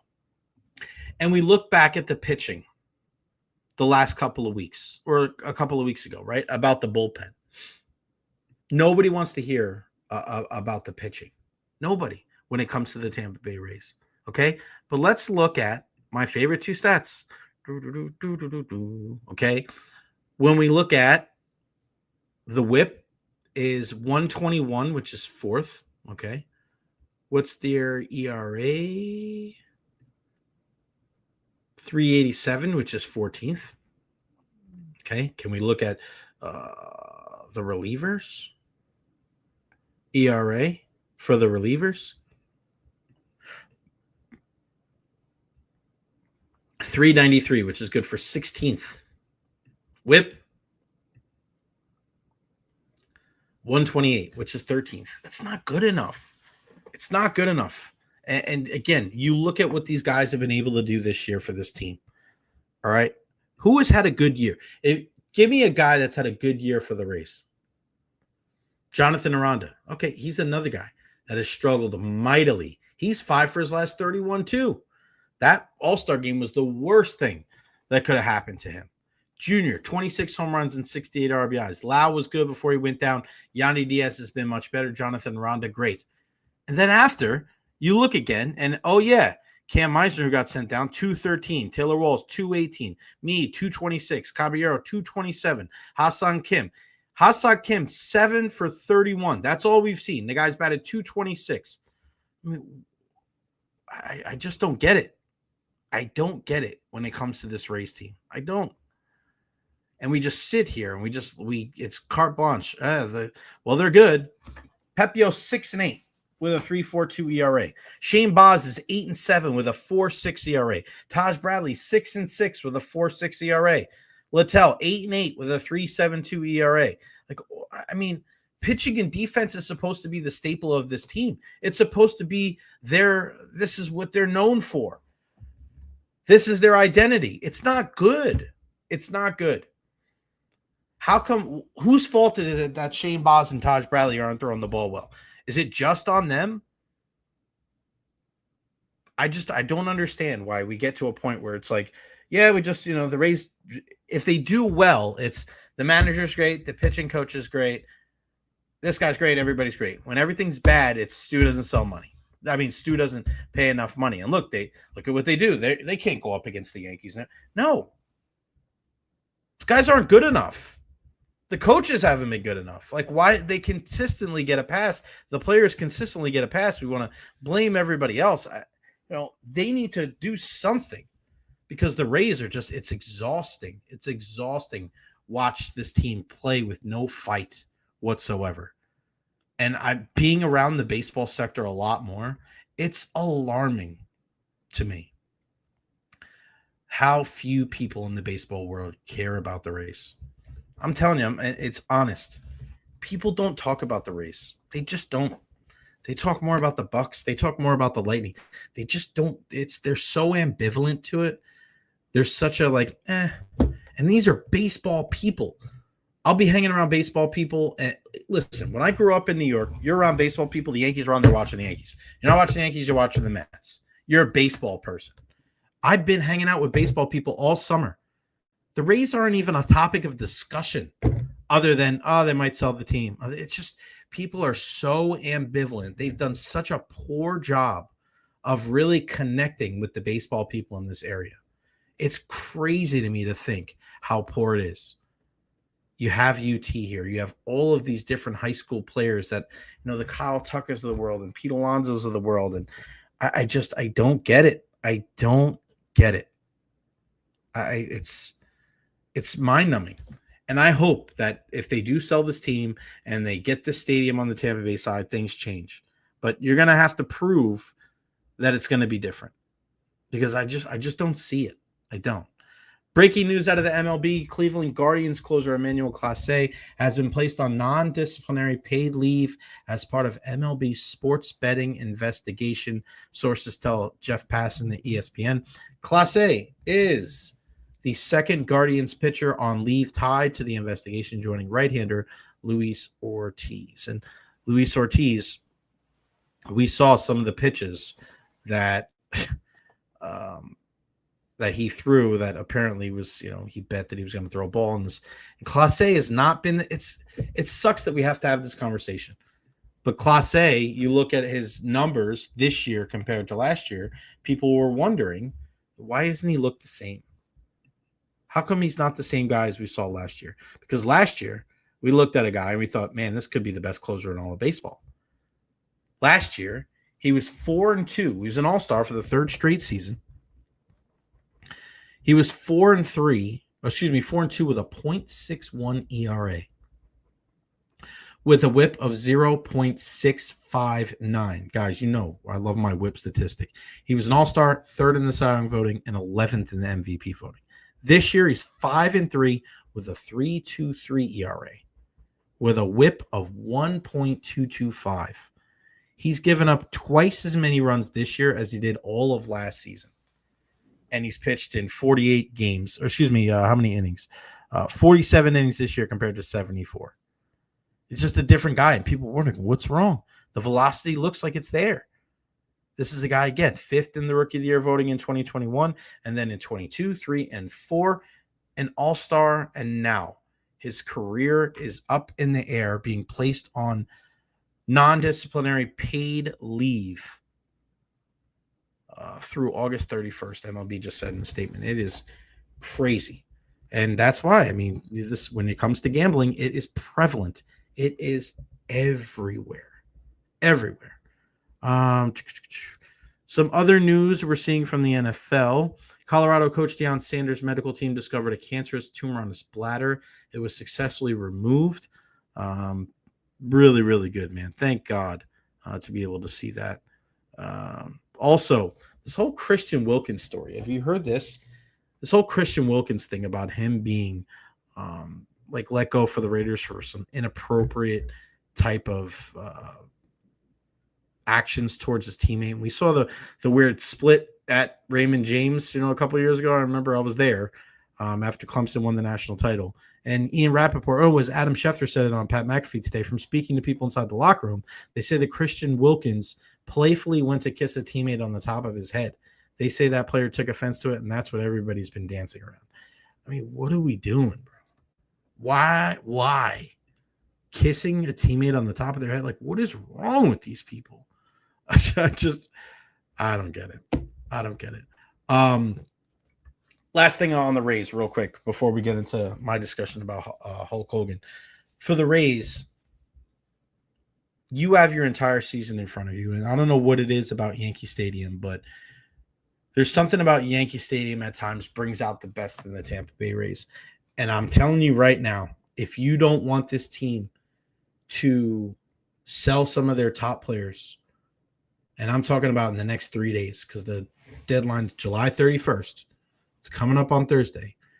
They better win these next 2 games or they're in big trouble. Because if they don't win these next 2 games, their season is over. And you could probably say goodbye to some of your fan favorites. I wouldn't be surprised if Brandon Lau. I wouldn't be surprised if P. Fairbanks. And I wouldn't get surprised if a guy like Yandy Diaz gets traded. It sucks. That's another reason why people are ambivalent when it comes to the Rays. They're out of it. They're going to trade their best players. How many times, and Yandy is one of them, how many times do they go, you know what, we're going to hold on to this guy? I'm watching the game the other night with Randy Arozarena. Why is he on the Mariners? Why is he on the Mariners? Did you really think did you get this haul back?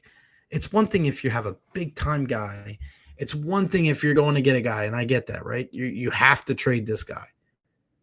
You have to trade this guy and get something back for him because the deal is just too good to pass up. You don't even get that with guys.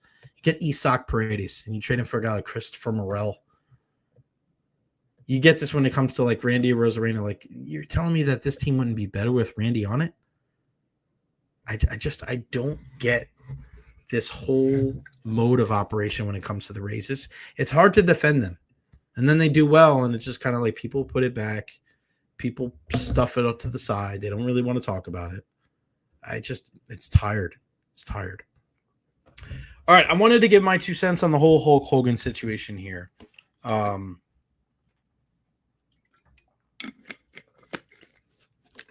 Because as much as people don't like the word because people have used it a lot, I mean, I don't know what other word to really use, but it's complicated.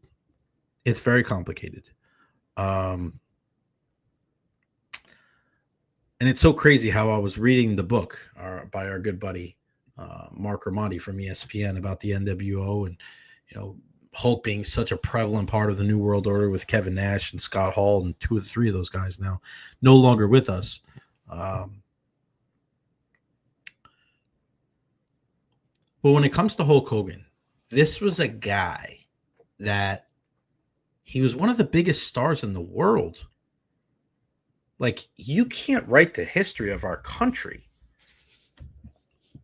without having Hulk Hogan in there. When you watch what he was able to do, taking the WWF, then WWF, and injecting that into the mainstream with the help of MTV early on, and just, obviously being in Thunder Lips and Rocky III, and just, he was a large, when people talk about larger than life, like Hulk Hogan's at the top of that list. Crossovers and being there with Mr. T and everybody in WrestleMania 1 with, Mr. T and with Liberace being there and Muhammad Ali being there. And it's just, everybody was there. Cyndi Lauper. It's just crazy. I mean, he was one of the most popular people in the world. Hulkamania was huge in the 80s. It was huge. I mean, I remember, like, that's what I can't, and that's why it's so difficult for some people to kind of compartmentalize this whole thing, is because when you look at Hulk Hogan, I mean, he's the reason why I love wrestling. You have a guy that was telling you to say your prayers, eat your vitamins, listen to your mom and dad, do your homework. Like, that's what my parents were saying. So, like, if that's what my parents were saying, this guy was kicking everybody's ass. Like, why would I listen to this guy? 24-inch pythons. Like, he was positive. He was American. Like, this is who you wanted in a role model, or so you thought. You didn't know that when you were a kid. You didn't know. You couldn't separate the difference between Hulk Hogan and Terry Bollea. And through the 80s, he was the man. Early 90s, he was the man. Everything. WrestleMania 5, still my favorite WrestleMania of all time. Him against Macho Man Randy Savage. I love that whole storyline. The Mega Powers explode. Hulk Hogan shaped a large part of who I became as a sports fan, as a wrestling fan, and a wrestling fan. And then you go to the 90s and see what happened as he goes and transforms into the biggest bad guy we've ever seen in the NWO and the greatest faction that we've ever seen in wrestling history. His turn at Bash at the Beach, dropping the leg on Macho Man Randy Savage and joining Nash and Hall and creating the NWO was cataclysmic for the wrestling world, and how those guys were able to inject themselves into the mainstream, going on Jay Leno. Just like when Hogan went years ago on Saturday Night Live, he's on Jay Leno. He's there with Dennis Rodman. He's wrestling against DDP and Karl Malone and Jay Leno. And it's crazy. Dennis Rodman took time away from the Bulls in the middle of the NBA Finals to go on Monday Night Nitro with Hulk Hogan and the NWO. Like, this was huge when it comes to our country. He comes back to the WWE. And he has, in my mind, what could be the greatest match of all time. WrestleMania 18 with him and The Rock. Insane. That crowd in Toronto and the way that those two guys, the two biggest stars that wrestling ever created, the way that they listened to the crowd one guy going in being the good guy, the other guy going in as the bad guy, and then listening to the crowd and switching in the middle of the match because they listen to the audience. I mean, just amazing, incredible relatability and just feel for the crowd, to have the finger on the pulse of your audience. It's just exemplary. That's the highest of the highs. That was Mozart and Beethoven together, jamming out. Such an incredible wrestling career.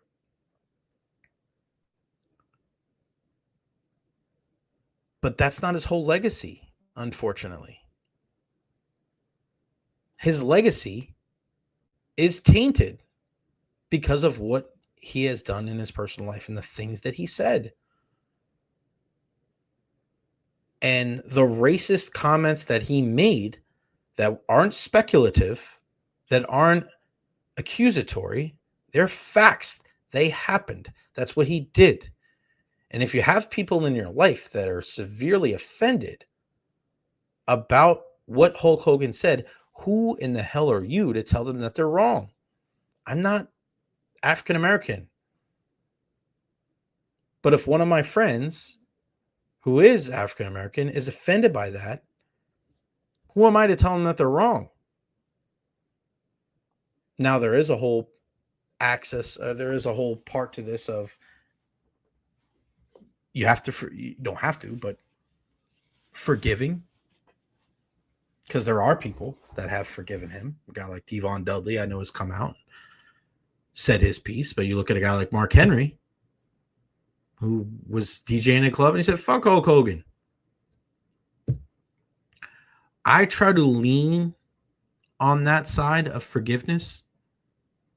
I try to lean on that side of nobody's perfect.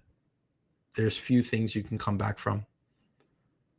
But you're lying to yourself if that's not part of the entire legacy of Hulk Hogan / Terry Bollea. And shout out to our guy Greg DeCruz down there from Costa Rica. Have to separate the Hogan character from Terry Bollea. I'm a minority, and that's how I can celebrate his role in wrestling. I'm with you, Greg. I hear you. But at the end of the day, I don't know Hulk Hogan because of who he was as Terry Bollea. I know him because of him. So it's harder. It's harder to separate those two, because how do you celebrate somebody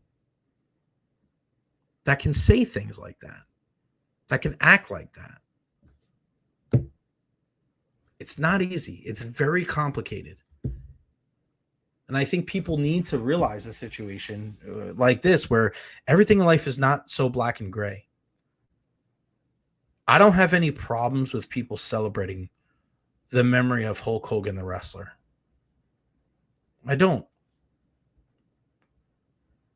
But I don't think that you can write the story of Terry Bollea without mentioning this. And unfortunately, there is a trickle-down effect. Again, it's not black and white. We know him because he's Hulk Hogan. We've seen this in history, right? We've seen this now where, like, a guy like Michael Jackson accused of what he, was doing with those kids. To a lot of people, it tarnished his legacy. But to other people, and it's actually in one of the Chappelle Show episodes, when Chappelle goes, he wrote Thriller. Right? It's that's it right there. I know all that other shit is disgusting. It's terrible. But look at what he did. All these other things. And if you're one of those people that is just saying screw that person for everything that they did, then that's your prerogative, right? But there's a lot of people that have a tough time separating the two. And I don't think I'm probably one of those people. I am. Because I hate what he did. I don't think there's any, again, it's tough for me to be able to give my opinion on something like that when I'm not African American, I'm not black, right? But you guys know I grew up in a very multicultural, very diverse community in Central Islip, where my best friends were Puerto Rican and Portuguese and West Indian and Jamaican. And shout out to my guy Runt. My guy just got out of jail when I was home. I didn't get a chance to see him. I'm hoping to see him this weekend. One of my best friends growing up, he was in jail for a long time, and he's out. But growing up, being with a group of people, having opposing baseball teams calling us, an N-word, the N-word, that kind of stuff sticks with you. And people say, well, if you check anybody's email, you'll find some stuff. You can check all my shit. When it comes to racism, when it comes to things like that, you're not going to find it anywhere. I didn't grow up with that. I didn't grow up that way. My friends and my family weren't like that. We were more inclusive. You're a product of your environment. So me as a white guy, when I see and I hear my black friends not thrilled with this Hogan thing, and they're saying, I don't give a shit. He's a piece of shit. That's too far for me. But that's their opinion. And too often in this world, we have differing opinions with people. And we get so bent out of shape with that opinion not being your opinion that we say, screw that person. I'm never talking to them again. We have to continue to talk. We have to continue to converse about things like this. We have to realize that a lot of people have skeletons in their closet. We have to realize that a lot of people out there are not perfect. And a lot of people out there make mistakes. Do we forgive? Do we forget? Do we have that tarnish their legacy and they wear that around like a scarlet letter before and after their death? I think that's something that we need to continuously talk about because it's not black and white. Hulk Hogan was a huge figure in the history of our country. But what he said was deplorable. If you're not a Hulk Hogan fan because of that, you have every right. But those people that want to talk about that kind of stuff on the day he died, be the bigger person. It doesn't make you any better for pointing that shit out the day this guy leaves the earth because his friends and his family, they're still relevant. They're still around. And I don't think that's the worst thing in the world to bite your tongue. And when people are celebrating the good things that somebody did in their life, I don't think that totally absolves them of all the bad things. But on the day that you leave this earth, I think there's got to be some modicum of like, all right, let's focus on the good. Let's focus on the good because we're not writing his biography. We're not sitting here parsing through his legacy saying this is what he was all about. I think the day someone passes, I don't think it's the worst thing in the world to have some grace and say, this is the good that he did for this earth. That's just my 2 cents. All right. Follow me on all social media platforms, Facebook, YouTube, Twitter, Twitch, TikTok. Like and subscribe all over the place on Instagram, on YouTube, actually. Also, all right, more of the Buck stuff. Unbelievable to be out there once again. Now let's hear from Vita Vea, who spoke earlier today at practice. It's just so great to see Vita. He looks slim. He looks ready to go. I'm excited to see what he's going to do this season, especially with some help around him. The big man, he's all smiles too, which is great. And he's one of the vets. I remember when he got drafted here with the Buccaneers. Again, let me pull this up for you guys. It's about 5 minutes long. Here is number 5. We're going to hear from Emeka Egbuka as well.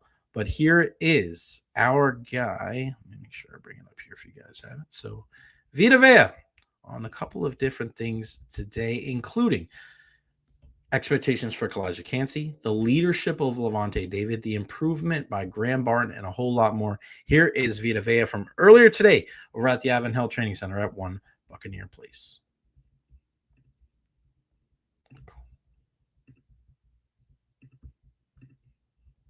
Hello, Coach, be out there. But something we are used to, but it feels good to be back in the swing of things.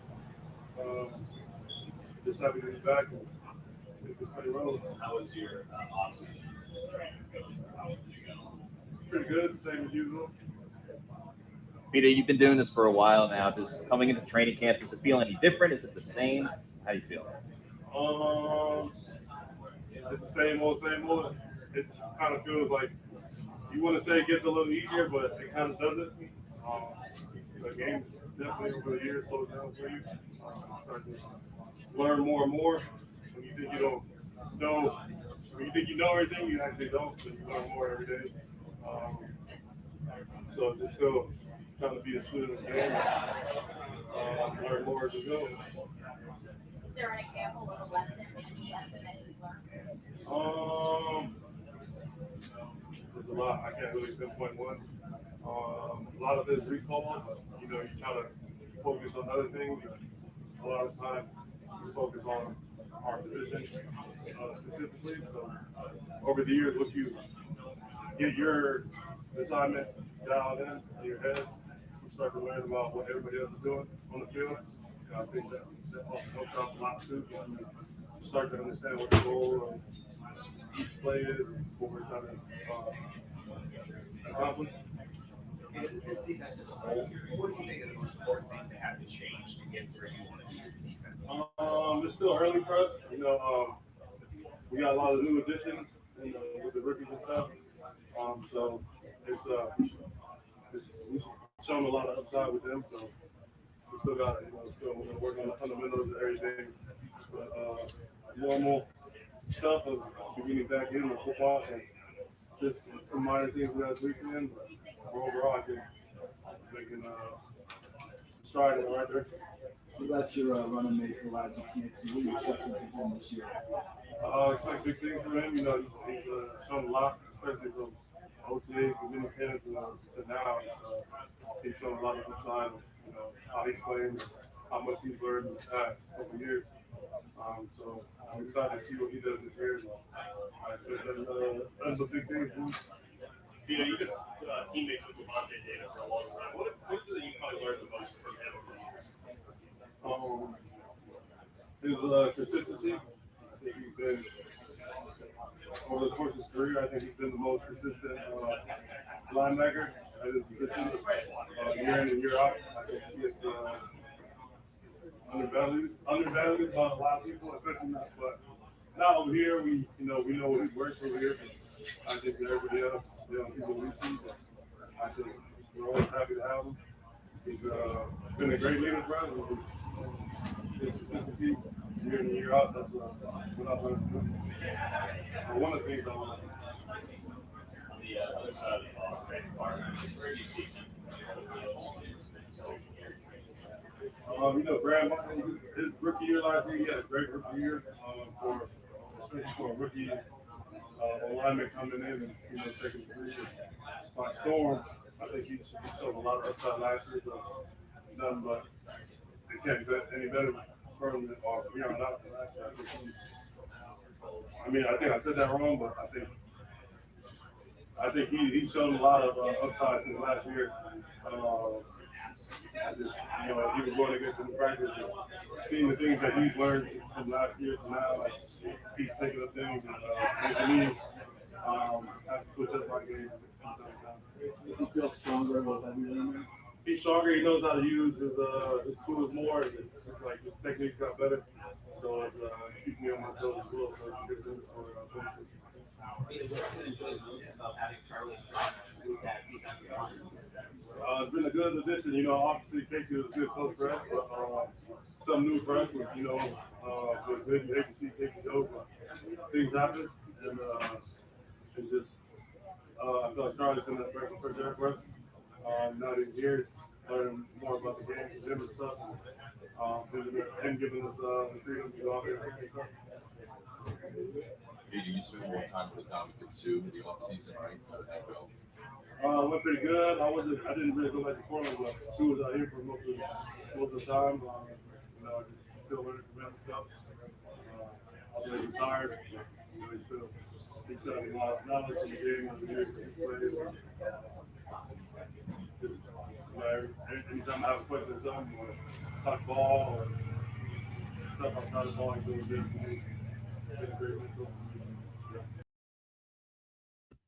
There you go, Vita Vea, our guy.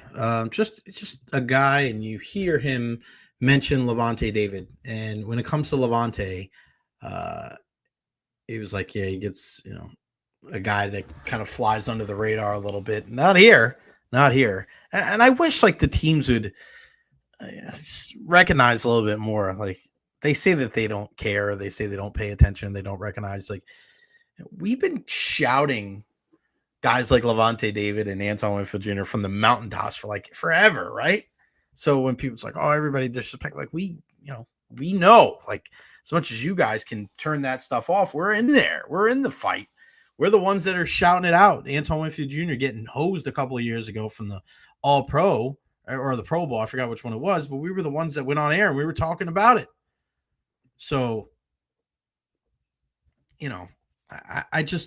I'm with you. I'm with you, man. I look at Vita Vea and I wonder, like, what's his legacy going to be for the Buccaneers? Like, is he going to be a Ring of Honor guy? Is Vita Vea a Ring of Honor guy? Because he's a Super Bowl champ, obviously, two-time Pro Bowler, 30 and a half sacks, led the team in sacks last year. Ian said 9, 7 last year, career high, 30 and a half in his career. Played 95 games in his 7 years, so not too bad. I mean, he's been pretty durable outside of that year in 2020. So, yeah, I mean, to have him with Kalijah Kancey, it'll be interesting to see how the tail end of his career looks because he's 30. Going to be 31 in February, not getting any younger. You have to wonder what the future is. And we had this conversation with Josh Capo of Pewter Report a couple of months ago. So very curious to see what happens with him. But he's been a damn good professional for the Tampa Bay Buccaneers. And I wonder what it's going to look like for him. Is he going to be a guy that's going to be a Ring of Honor? If they win another Super Bowl, probably he might get in there already. But, I think he's another guy that has to have a big year if this Buccaneers defense is going to take a step forward. This kid, Emeka Egbuka, I can't say enough good things about him. I really can't. He's wise beyond his years. I know you're going to hear it till you're blue in the face. It reminds you of a young Chris Godwin. I mean, it's true. It's true. That's the guy you compare him to. But let's hear what the rookie wideout out of Ohio State had to say today after training camp at the Avon Hill Training Center at One Buccaneer Place. We know down the road if we keep practicing the way that we are right now, it's going to turn into an advantage for us come the season time. So we're staying the course. For me, it's been a challenge, but all the right things are happening now. So I'm making mistakes now, so I don't have to make them later. And just learning how to thrive with the guys and create that chemistry. How's that chemistry coming along with Baker Mayfield specifically? We saw you catch a touchdown pass from him today. Yeah, it's coming along great. Obviously, he's a seasoned veteran and knows what he's talking about, so it's just about being on the same page with things. And I think a lot of that chemistry comes from me knowing what I'm doing and learning the playbook, knowing every spot, so he can know that I'm going to be where I'm expected to be at any given moment. And over time, as he's watching film and we're watching film, and we're like just creating that chemistry, he'll be able to trust me more and more. How has Chris Godwin potentially helped you as you navigate this transition? Yeah. Him and Mike are known for not gatekeeping and sharing a wealth of information to the rest of the guys. Yeah, I mean, he's been an absolute godsend to me. Just on the sideline, staying in my ear constantly, whether it's route running technique or blocking technique or kind of savviness or learning the playbook, whatever the case is, even if it's just about life, I can ask him any question. And, I'm getting to know him more personally as well. So we're becoming really close friends, and I don't think I could have been drafted to a better team, better situation. So. We've heard a lot about how you're calm and adjusted, and from that perspective, how was the game speed look to you out there and with you? So, yeah, I mean, it's like when you go from high school to college, there's a step up in competition, step up in game speed. From college to the NFL, there's another step. So it's just the next level of football. It's the same game I've been playing since I was 8 years old, but it's just at the highest level now. So everyone's a little quicker, a little faster, a little stronger. It's a little harder, but at the core of it, it's the same game. So trying to understand that and just flow with the game as it comes to me. Like I was saying earlier, making mistakes I need to make so I can learn from them and grow. We're not going to be perfect out there every single day, but we can strive for it. Todd Bowles said he's going to remind you that you don't have to get it right every single time. Where does that pursuit of perfection come for you? Yeah, I mean, I've talked about it with, my family and close friends ever since I've been growing up. I'm not entirely sure where it comes from. I would say my entire life, ever since I've been playing sports, I've never needed external motivation from my family. I joke with my dad, he's trying to help me back in some ways, just because, like, he's saying, "Are you sure you need to go to training tonight? You already had 2 practices this morning." But there's just something innate in me that makes me drive and want everything just a little bit more. So I'm an overachiever and a perfectionist to that degree. But I think part of that is what has led me to get here. So just keep that same mindset, not getting complacent, and hopefully I can hold on to that mindset and chase that for years to come. To that end, you had a couple plays today against the Blitz, and I think they hit you perfect on coming out and the touchdown. So it feels like you already has that trust for you. Talk about that. Yeah, we talked through every scenario you could imagine. So there's 1,000 outcomes that can happen over the course of a game and a specific set of plays. So you got to be ready for everything. Being a receiver is about being a problem solver. You can run 4.240 and that's great. You can jump 45-inch vertical, but if you're not a problem solver, if you can't get over and recognize coverage, those tools that you have aren't going to be able to be used. So understanding the defensive coverages, the offense, the checks, all this type of stuff is what helps people thrive in this level. Can you talk about your relationship with Tez Johnson, 2 wide receivers in the same draft class, coming in, trying to learn the offense, and then he seems a little bitter, still holding a grudge about the Rose Bowl and everything like that. I mean, he talks about it every day. I don't know what's up with that. Me and Tez are building a super close relationship, probably too close. He's my roommate right now, so I hear him snore every night. No, it's going well. He's a dynamic athlete, super fun to watch with the ball in his hand, just like lightning in a bottle when he gets it. I think he's already made 4 or 5 defenders miss his camp, and everyone gets one goes ooh like that every time he gets the ball. So, just learning how to be more creative in my route craft from watching him, and then me helping him in any way I can with whatever he might need help with. So, we're kind of becoming a really close-knit group, not just me and Ted, but me, Ted, and our other rookie wide receiver, Derek Green. So we're kind of all just on the playbook and doing the rookie thing right now, but it's been going great.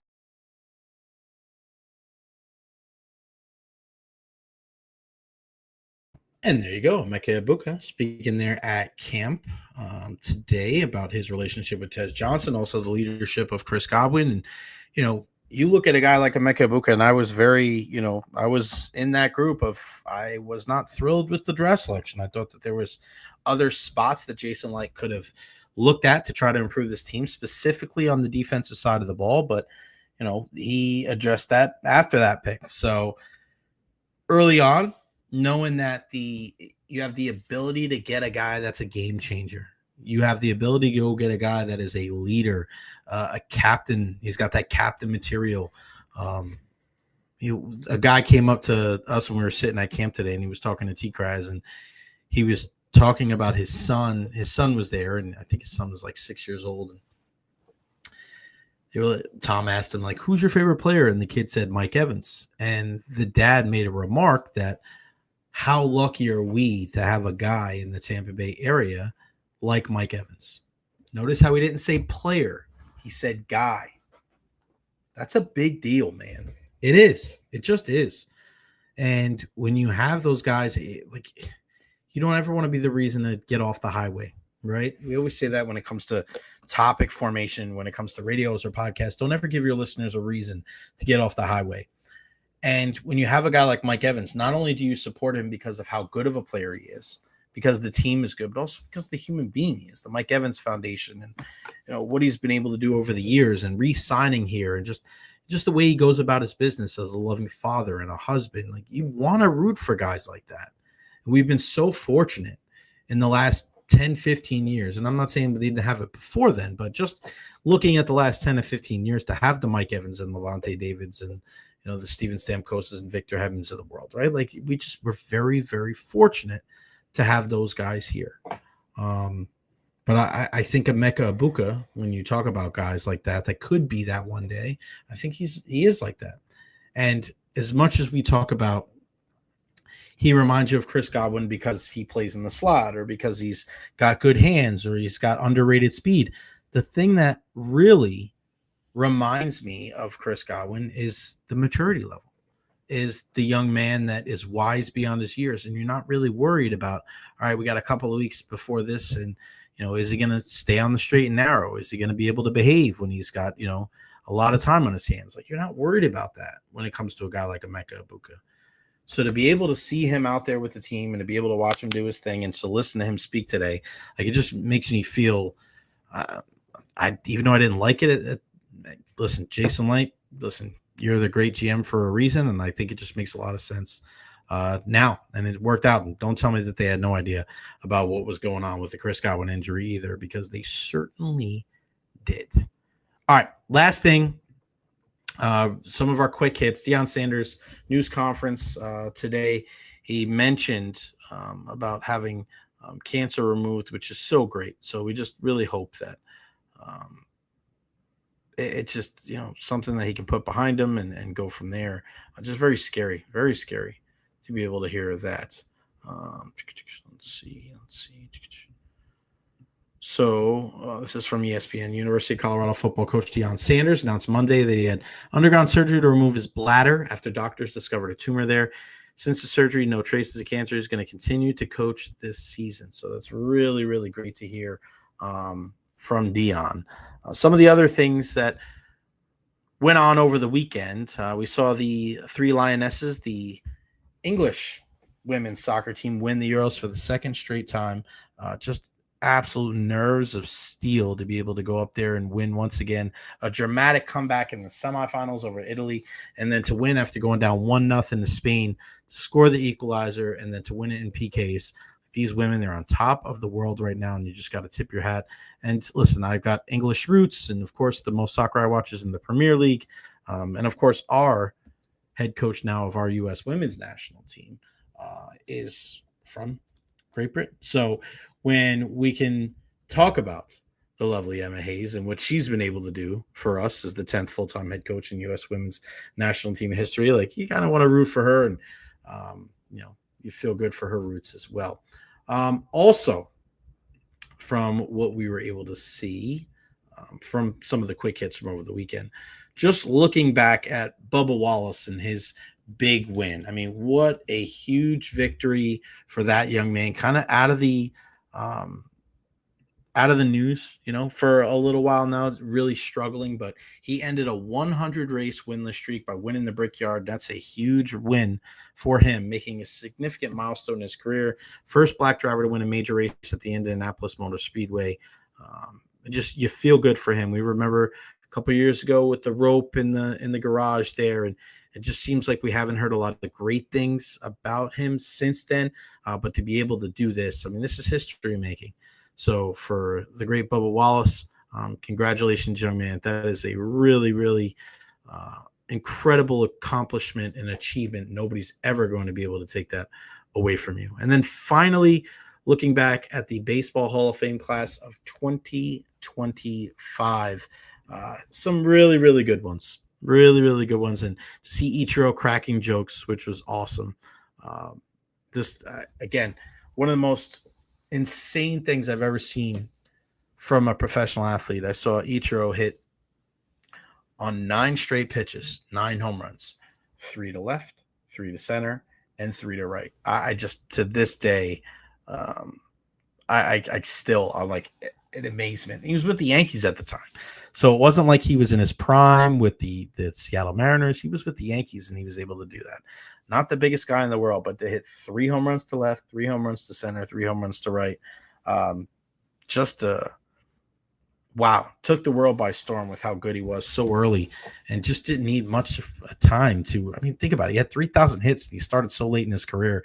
If he came over as an 18-year-old, 19-year-old, 20-year-old, what would his numbers look like? You could be looking at arguably the greatest MLB player of all time. We don't know. CC Sabathia getting in, which is awesome. Always been a big CC Sabathia fan. I thought Billy Wagner should have been many years ago. Dave Parker, honored posthumously. His son read the poem that he wrote just a couple of weeks ago. Then Dick Allen as well. So Cooperstown, new members, those 5 gentlemen. I don't think baseball does such a great job. I heard somebody mention this the other day where, we have the Hall of Fame coming up for the NFL. And you look at what what that does for the sport. It kind of kicks it off, right? Baseball does their Hall of Fame thing on a Sunday afternoon where 26 of the teams are playing. Like, it's just, again, baseball sometimes, man, I don't know they just can't get out of their own way. They can't. I don't understand why you make it so difficult for people to root you on and to support you. Like, put it on at night, put it on at a time when you're not playing. Like, do it in a better way where people are like, oh yeah, you got Dr. to the Hall of Fame. Like, why can't people be at the game, right? Like, think about that. Why can't members of Seattle, why can't they be there? And it's never going to change now. It's never going to change because it's going to be, well, why can't this be done like the week of the All-Star game? Why can't they do it the week of the All-Star game where there ain't shit going on that week anyway, right? Do it on a Wednesday night. Do it on a Thursday night. Do it on a Wednesday afternoon, the day of the ESPYs. Like, they need to do it better because you're missing a chunk. And that way, if there's people in the organization that want to go, they don't have to miss the game. It just makes that much more sense. I just put the Hall of Fame induction the day after the 2 days after, or the day after the All-Star game. I think that would, do something, make an adjustment. I've been saying that all year long, all summer long for our baseball players. All right, that's going to wrap it up for me. Man, it has been so great to be back in the chair with you guys. Let's not forget our good friends. Forgot to put that up after the videos, but we love our friends over at Honest Hammer Custom Builders LLC, licensed, insured, and bonded general contractor, residential, commercial needs. My guy Russ will take care of you at Honest Hammer, 813-244-0956. You see the QR code right there.